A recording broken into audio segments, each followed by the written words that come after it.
невозможно в этой жизни, чтобы человек жил и не совершал ошибок, за которые впоследствии будет, скажем так, терпеть убытки, не приобретя и не следуя тем знаниям, которые передаются у нас.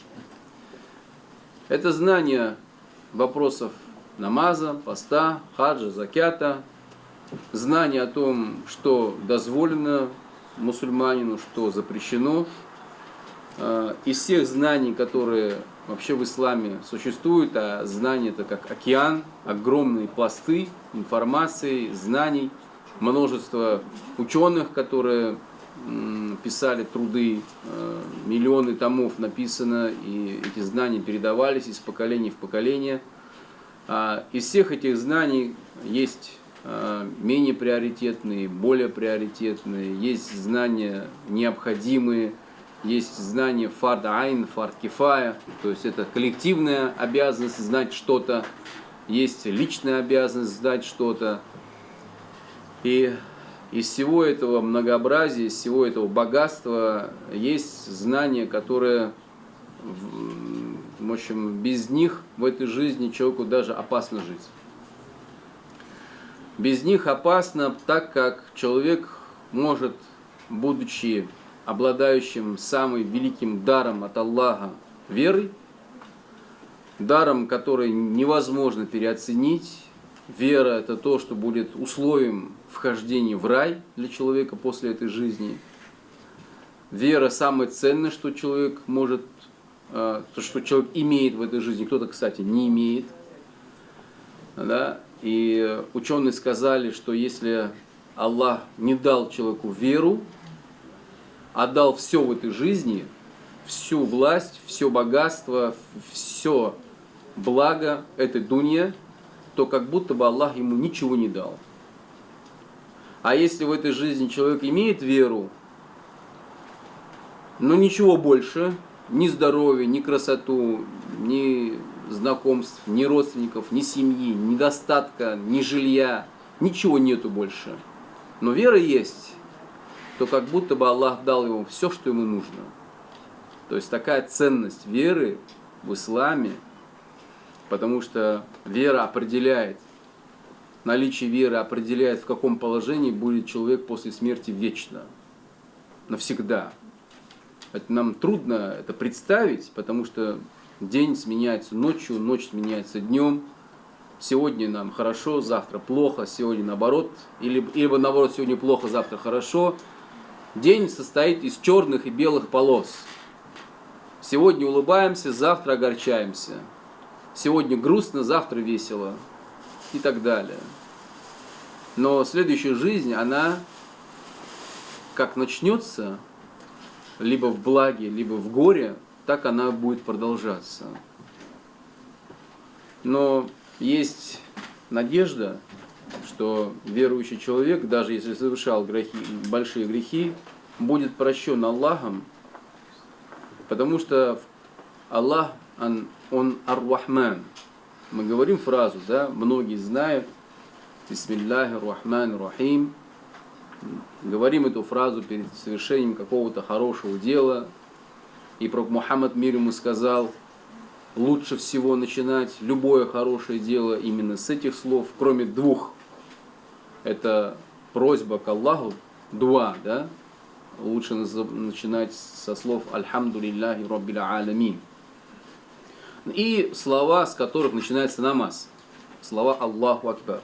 Все остальные хорошие дела лучше начинать со слов «Бисмилляхи Рахман Рахим», перед тем, как что-то покушать, перед тем, как встать с постели, перед тем, как уснуть и так далее.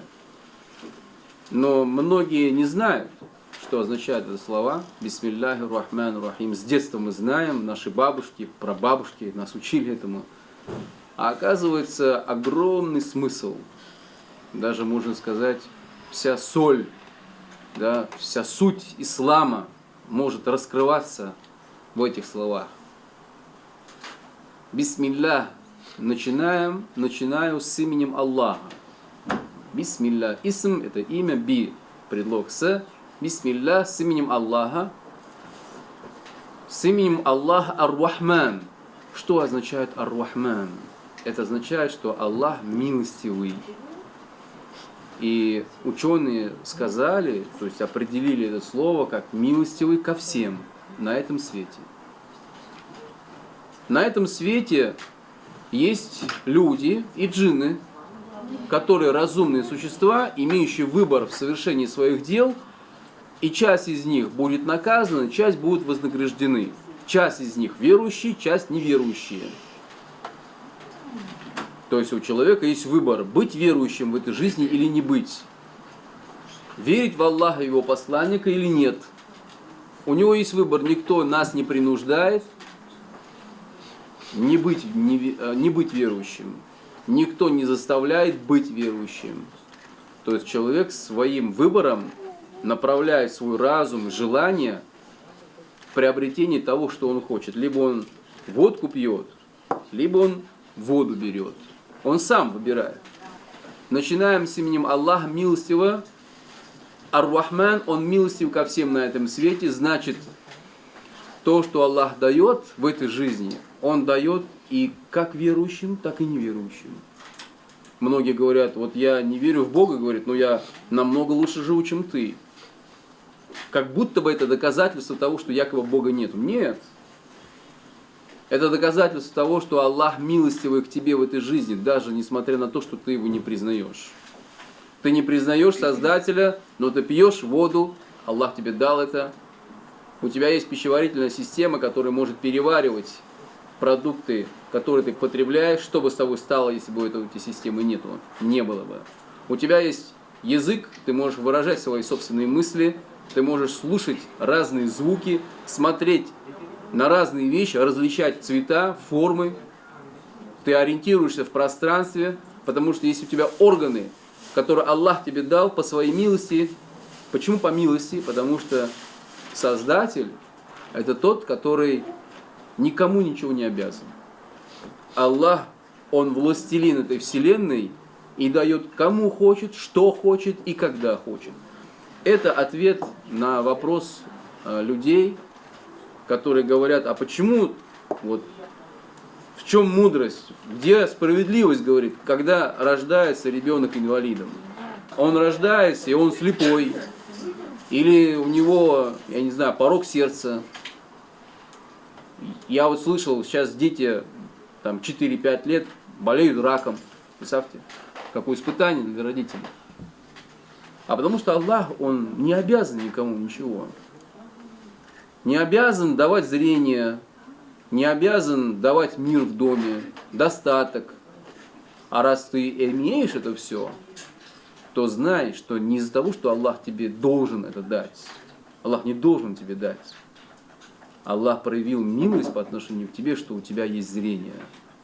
Представьте, что бы с нами было, если бы у нас не было зрения. Как бы тяжело бы нам жилось в этой жизни.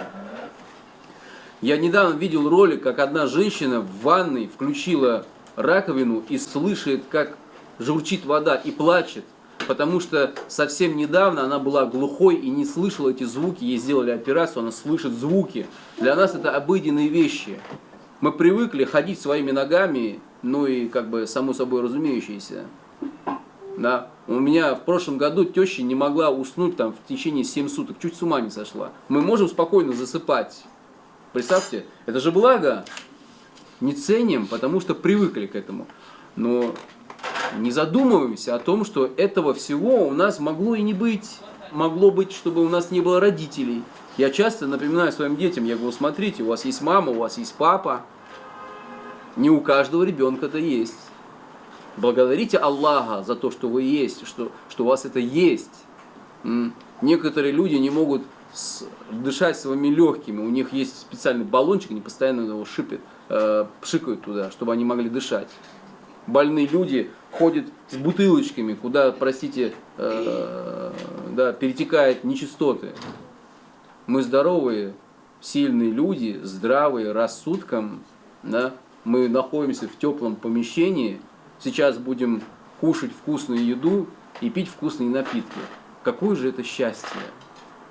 А когда человек не задумывается, он как раз-то и не благодарит Аллаха за то, что он имеет. Потому что думает, что это само собой у него по факту его существования. Это совсем не так. Аллах милостивый по отношению к нам, раз мы имеем это все. Кто-то больше, кто-то меньше, кто-то обладает огромной властью, а у кого-то любящая жена, у кого-то есть дети, а у кого-то есть деньги. Да? В этой жизни счастье человек достигает разными способами, но знаете, что раз у нас есть это все, значит Аллах проявил по отношению к нам милость свою, дал нам это все, хотя и не обязан был дать. Из всех многообразий, из всего благого, которое мы здесь имеем, самое ценное вера. Потому что, мы выпили воду, к утру этой воды уже в нашем организме нет.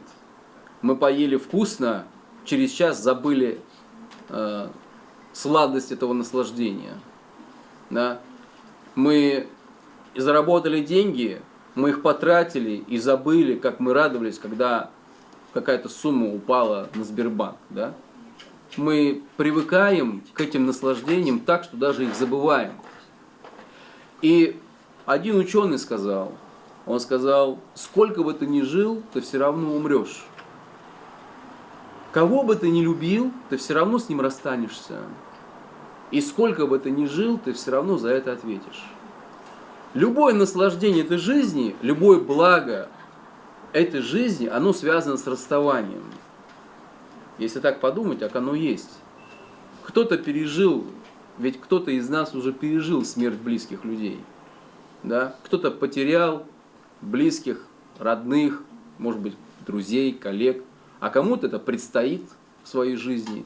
И нету ни одного человека, который бы не страдал от потери родственников. Будь то это близких или дальних, все равно тяжело. Тяжело терять то, что родное в этой жизни. Тяжело терять друзей, предательство их. Либо то, что люди уходят из этой жизни, оставляя нас в одиночестве сражаться с этими испытаниями. Это тяжело. Но смотрите, тяжело же только в первое время. Может быть месяц тяжело, может быть год, может быть 5 лет человек страдает о том, что его не полюбила его любимая, да, к примеру. Да, или она 2 дня плачет от того, что ее бросил молодой человек. 2 дня проходит, она уже ходит счастливая. Ну хорошо, не 2 дня, пускай неделю, месяц, год, хоть 5 лет. Она привыкает и забывает. Так устроен человек. Любой, не только женщина, мужчина тоже. Забываем те наслаждения, которые мы испытывали, горести. Человек привыкает ко всему. И к хорошему, и к плохому. Значит, горечь потерь и сладость наслаждений мы тоже теряем. Да. Сначала горюем, а потом привыкаем. Но это же нас, скажем так, не делает теми, кто не должен благодарить Аллаха за те блага, которые у нас есть. Благодарность Аллаху – это совершение того, что Аллах повелел, и воздержание от того, что Аллах запретил. Благодарность – это обязанность нашего сердца. И благодарность по отношению к Аллаху – это одна из первых обязанностей наших сердец после веры в Него, после Его признавания, после признавания умом, сердцем о том, что Аллах, Создатель этой Вселенной, существует. Иначе человек будет без веры, не признавая Создателя, истинного Творца этой Вселенной, человек без веры понимает, признает, разумом признает, что все, что в исламе, это истина, что есть эта Вселенная, имеющая начало. Раз есть начало для этой Вселенной, значит есть Создатель, который создал ее. Сама Вселенная, будучи несуществующей, не может обладать волей, знанием, могуществом, создаванием, чтобы что-то создавать, раз она сама несуществующая. У нее нет этих качеств, потому что самой сущности нету. Да? Ну, это вкратце. Да? То есть человек понимает, что есть Создатель для этой жизни. Раз есть картина, значит был тот, кто ее повесил. Если есть здание, значит тот, был и есть тот, кто ее построил. Даже ребенок, если ребенку сказать, вот есть письмо, но того человека, кто написал это письмо, не существует и не существовало никогда, он посмеется в лицо. Скажет: ты что бред несешь? Если есть письмо, значит кто-то написал же. Это очевидно. И для разумного человека существование Создателя очевидно. Раз он признает существование этой Вселенной, он трогает, обжигается об нее, что-то ударяется, взаимодействует с ней. Она существует, он ее признает, потому что органы чувств не могут не признать, разум не может не признать существование Вселенной. Но есть такие люди, кстати, я с ними сталкивался, это вообще полусумасшедшие, с ним вообще нет смысла разговаривать даже. Это больные люди, которые говорят, этой Вселенной не существует. То есть такие тоже полуумные люди, ну я их так комично иной раз так опровергал. Я говорю: ну давай я тебе сейчас подзатыльник дам, и представь, что этого подзатыльника нету. Это просто твой мираж, только твоя выдумка. Давай, хочешь, я тебе это сделаю. Ты должен признавать эту Вселенную, невозможно ее не признать. Ну ладно. Так вот, раз есть Вселенная, значит есть Создатель. Сам Создатель, он вечно без начала. Он тот, кто Создатель. А раз он Создатель, значит все остальные созданные. Мы созданные, имеющие начало своего существования. Создатель, он не созданный, он Создатель. Раз он не созданный, значит он не появившийся. Значит он существовал всегда без начала. Вот истинный Создатель, которому мы должны поклоняться, признавая его существование. Значит он тот, то есть Создатель именно тот, который не имеет начала своего существования. Это знание о Боге очень важное, потому что есть люди, которые говорят, что Бог появился, возник, стал существовать после несуществования. То есть они поклоняются какому-то объекту, которому приписывают начало. Но простите, если вы говорите, что Бог появился, и Он сам по себе не мог появиться, значит, по вашим убеждениям, есть какой-то второй, который его создал, то существование 2 или 3 или 18 богов вообще абсурд. Потому что это исключает всемогущество каждого из них. Если есть якобы 2, то им приходится либо соглашаться друг с другом в чем-то, идти на уступки, либо не соглашаться. Если кто-то хочет, чтобы эта бутылка существовала, а другой, если представить, что якобы второй бог существует, он не хочет, чтобы эта бутылка существовала. В итоге эта бутылка существует, значит воля второго, который не хотел бы, чтобы она существовала, не исполняется. Значит он слабый. А как создателем этой вселенной может быть слабый? Нет, значит тот второй не Бог. Он не является создателем. Это разумно. И когда вот я о чем говорю, когда это все рассказываешь, раскрываешь более подробно, есть люди, представьте, они говорят: да, все, что вы сказали, это неоспоримо, но мы не признаем его существование. То есть они разумом понимают, что есть Бог, но сердцем не признают. Представляете, какие несчастные люди. Аллах не дал им признание сердцем, потому что по разным причинам. Будь это высокомерие, некоторые высокомерничают. Мы, говорят, не хотим, потому что вот вы не из нашей нации вот нам все это рассказываете. Есть такие. И среди татар, кстати, тоже есть такие. И среди других наций есть высокомерные, которые не принимают и слова истины от тех, которые не считают своими, скажем так, на своем уровне. Некоторые высокомерные не принимают слова женщины. Мол, ты куда лезешь? Иди вот суп вари там. Мы тут мужчины сами по себе общаемся. Это высокомерие, это грех, это харам. Я встречал таких мужчин. Есть высокомерные, которые не слушают бедных. Мол, я вот тут на Мерседесе приехал, а ты вообще, ты на 9. Ты представляешь, с кем ты разговариваешь вообще? Ты что мне говоришь? Я сам все знаю. Некоторые высокомерничают из-за того, что они старше. Понятно, что возраст это, скажем так, признак того, то есть это повод, чтобы человеку проявить такт, тактичность, должна быть определенная субординация. Но если молодой мне делает замечание, и оно справедливое, будет высокомерием не принять это замечание. Мол, ты куда лезешь? Я смотрю, сколько мне лет, а сколько тебе. Я прожил столько, сколько ты не прожил. А при чем здесь сколько я прожил? Какая разница? Если даже ему 15 лет, и я поступаю неправильно, я должен прислушаться к его словам.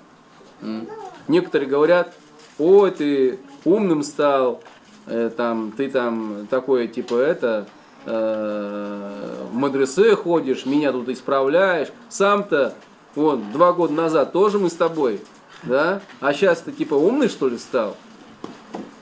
То есть человек, может быть, и стал. Да, стал. Я прекратил этим заниматься. Я хочу, чтобы ты тоже этим занимался. Чтобы ты тоже прекратил этим заниматься. Если мои слова, в них есть довод, то почему ты пренебрегаешь им? Это высокомерие. Высокомерие это то есть высокомерные это одна из категорий людей, которые останутся без знаний. Представляете?